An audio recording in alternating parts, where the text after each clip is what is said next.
આજે બહુ ટાઈમ પછી બનાવી જોઈને તમને ખબર પડી જ ગઈ હશે. ચલો ત્યારે પહેલાં મારી ચેનલને સબસ્ક્રાઈબ કરી દો. હેલો એવરીવન, કેમ છો? આજે હું દાલ બાટી બનાવું છું. તો અહીંયા મેં લોટ બાંધીને રેડી કરી દીધો છે. અમે ભૈરણના લોટનો લોટ બાંધેલો છે. જો આ રીતે ગોળ કરીને પછી મિડલમાંથી કટ કરીને આ રીતે મેં દાલ બાટી બનાવી દીધી છે. પછી સાંજે ખીયાસની ભૂખ લાગી હતી તો મખાણા પણ મેં શેક્યા, એના માટે દાળ પણ મેં પલાળીને મૂકી દીધી છે. તો હજી રસોઈની વાર હતી તો થોડી વાર હું સીવવા માટે ઉપર આવી ગઈ બધું રેડી કરીને. પછી જો ટાઈમ થયો એટલે પાછી હું નીચે ગઈને પછી મેં નીચે ગઈ અને પછી મેં અહીંયા દાળ બાફવામાં મૂકી દીધી. જો બધી થોડી તૈયારી હોય એટલે ફટાફટ રેડી થઈ જાય. તો અહીંયા મેં દાળ પણ બાફવા માટે મૂકી દીધી.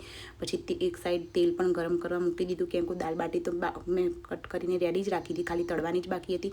તેલ ગરમ થયું ત્યાં સુધી મેં અહીંયા ડુંગળીને એવું બધું એક્સ્ટ્રા કટ કરી દીધું બધું. તો અહીંયા જો મેં તેલ ચેક કર્યું, તેલ આવી ગયું હતું તો પછી મેં અહીંયા દાળ બાટી તળવાની સ્ટાર્ટ કરી દીધી. તમે લોકો તળીને કરો છો કે શેકીને એ પણ મને કમેન્ટમાં કહેજો, કેમ કે અમે તો દાળ બાટી તળીને જ કરીએ છીએ. અહીંયા મેં બધું જો એક્સ્ટ્રા કટ કરી દીધું હતું અને અહીંયા આ રીતે રેડ થાય ત્યાં સુધી તળવાની, પછી નીકાળી દેવાની. જો અહીંયા દાળ પણ બફાઈ ગઈ હતી જોડે. તો દાળને પછી મેં ક્રશ કરી દીધી અને એમાં જે બેઝિક મસાલા હતા, સંભાર મસાલા કરીએ ને એ રીતે જ મેં બેઝિક મસાલા જ અહીંયા કર્યા છે. બીજું કોઈ એક્સ્ટ્રા મસાલો મેં દાળમાં નાખ્યો નથી.